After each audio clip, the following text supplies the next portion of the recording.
আপনারা সবাই জানেন যে বাংলাদেশ এখন একটা কি অবস্থা পার করতেছে বা কি অবস্থায় আছে। বাংলাদেশের একটা দুঃ সময় চলতেছে। একটা খুশির সংবাদের পরে আর একটা দুঃখের একটা সংবাদ এসেছে। একটা বিপদ কেটে যাওয়ার পরে আর একটা বিপদ এসেছে।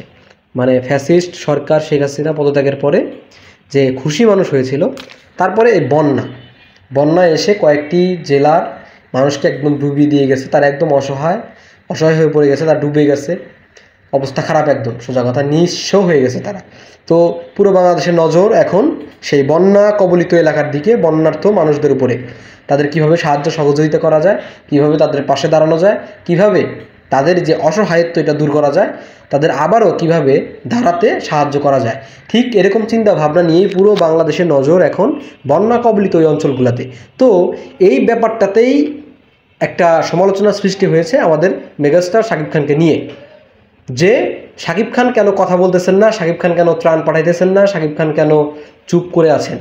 আরটিভির মতো থার্ড ক্লাস বাস্টার্ড এই চ্যানেলগুলো যারা আছে, আরটিভির মতো আরও কয়েকটা চ্যানেল যারা আছে, যারা ভিত্তিহীন নিউজ করে, যাদের কাছে কোনো প্রমাণ নাই, কোনো ডকুমেন্ট নাই, তারা কোনো খোঁজখবর নিয়ে, কোনো পারমিশন নিয়ে নিউজ করে না। তাদের শুধু টিআরপি দরকার, একজনের সম্মান কীভাবে নষ্ট করা যায়, তারা সবসময় সেই চিন্তাই থাকে।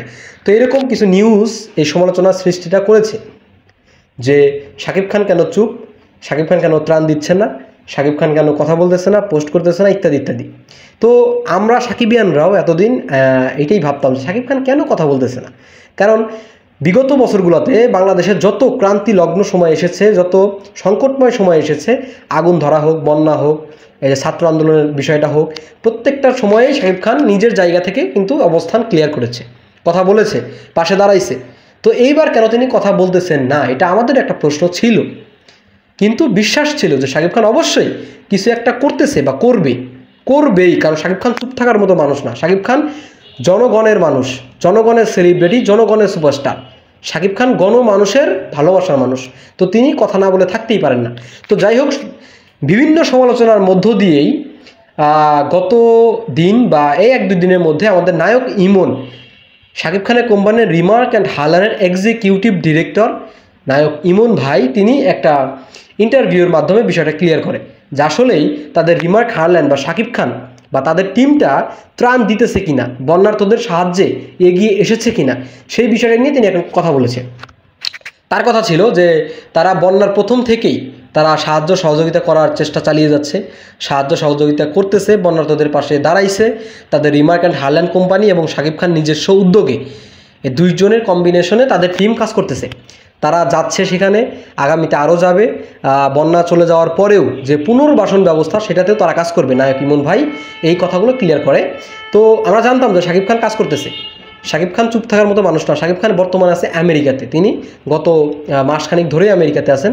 তো আমেরিকায় থেকেই নাকি তিনি বিভিন্নভাবে খোঁজখবর নেওয়ার চেষ্টা করতেছে ইমনের কাছে বা তার কোম্পানির লোকদের কাছে, যে দেশের কী অবস্থা, কিভাবে আরও আপগ্রেড করা যায়, মানে কিভাবে আরও ত্রাণটা বাড়ানো যায়, বেশি পরিবারকে সহায়তা করা যায়। আমরা শুনেছি যে প্রাথমিকভাবে তিনি 14,000 পরিবারকে সহায়তা করার একটা উদ্যোগ নিয়েছেন এবং আরও কিছু সহায়তা করেছেন, এবং ভবিষ্যতে আরও বাড়বে। এইটা আরও কয়েকদিনের মতো এটা আরও বাড়বে, আরও ভালোভাবে তিনি উদ্যোগটা নেবেন।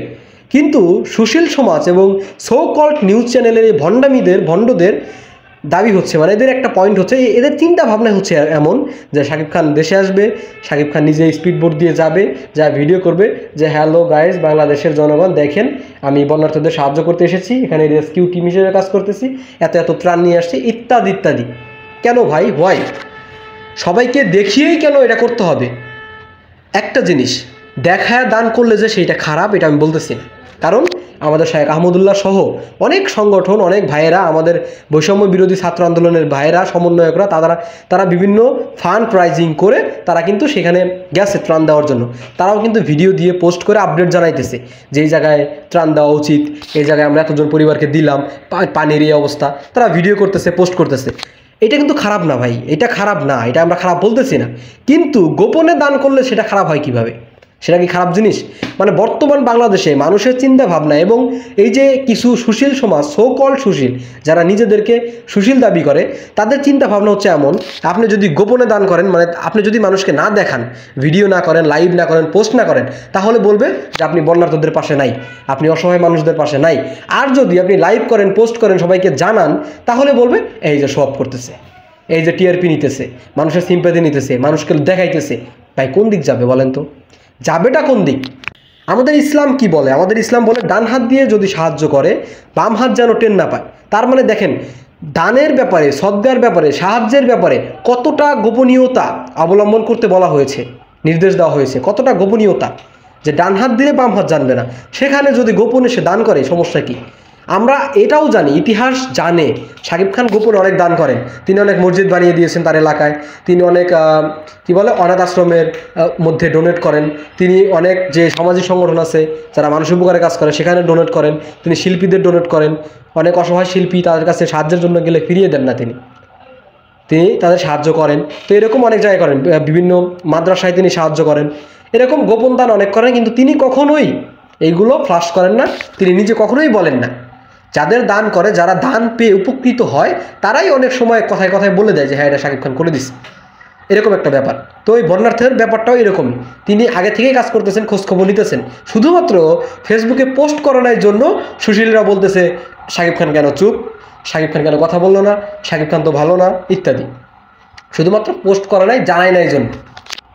এই হচ্ছে মানুষের মেন্টালিটি, এই হচ্ছে অবস্থা।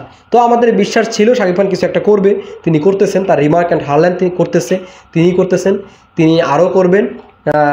এটাও ঠিক যে একটা পোস্ট অন্তত করা উচিত, এই যে সুশীলদের মুখটা বন্ধ করার জন্য হলেও একটা পোস্ট করে জানানো উচিত যে হ্যাঁ আমরা আছি, আমরা অসহায়দের পাশে আছি। তো এই হচ্ছে অবস্থা। আমাদের শাকিব খান ভাইয়ের জন্য অনেক অনেক শুভকামনা। আমরা তিনি গণমানুষের ভালোবাসার মানুষ, আমাদের ভালোবাসার মানুষ, সাকিবিয়ানদের পুরো একটা কলিজা, সাকিবিয়ানদের পুরো একটা কলিজা হচ্ছে আমাদের শাকিব খান। তো তার বিরুদ্ধে কোনো অন্যায় হবে এটা আমরা মেনে নিব না, তার বিরুদ্ধে কোনো প্রোপাগান্ডা ছড়াবেন এটাও আমরা মেনে নিব না, তার বিরুদ্ধে কেউ কোনো অন্যায় কথা বলবে, সেটা আমরা মিথ্যা কথা বলবে সেটাও আমরা মেনে নিব না, কোনো মিথ্যাচার চলবে না। আমার সাকিবিয়ানরা সবসময়ই অ্যালার্ট, তার ব্যাপারে আপোষহীন, তার ব্যাপারে সবসময় অ্যালার্ট যে কে কী বলতেছে, আসলে সে কী করতেছে। ঠিক আছে, তো আমাদের বিশ্বাস ছিল শাকিব খান ভাই কিছু একটা করবে, তিনি করছেন, তিনি করতেছেন, আমরা খুশি। তো এই হচ্ছে অবস্থা। যাই হোক, দেশের পরিস্থিতি খুব দ্রুত ভালো হোক আমরা আশা করব, মানুষের অসহায়ত্ব দূর হয়ে যাক, সংকটময় পরিস্থিতি দূর হয়ে যাক, বাংলাদেশ নতুন একটা স্বাধীন দেশ, বাংলাদেশ সবার কথা বলার অধিকার আছে, সবার সব কিছুর অধিকার আছে, এই জন্যই এত দাবি দেওয়া নিয়ে এত আন্দোলন। তো যাই হোক, সব কিছু কাটিয়ে উঠে আমাদের সুন্দর শান্ত শিষ্ট ভদ্র একটা বাংলাদেশে যাতে আমরা পরিণত হইতে পারি। আর সবচেয়ে বড় কথা হচ্ছে আমাদের বাংলাদেশের মানুষদের আগে ঠিক হইতে হবে ভাই। হ্যাঁ, একটা নিয়ম তৈরি করে দিল, সেই আইন শৃঙ্খলা বাহিনী নাই বা স্টুডেন্টরা নাই, আর আপনারা আবার আগের মতো হয়ে গেলেন, সেটা হবে না। নিজেদের জায়গা থেকে আগে ঠিক হইতে হবে, নিজেদের মেন্টালিটি আগে ঠিক করতে হবে, তাহলেই আমরা ভালো হইতে পারবো, আমরা সভ্য জাতি হইতে পারবো।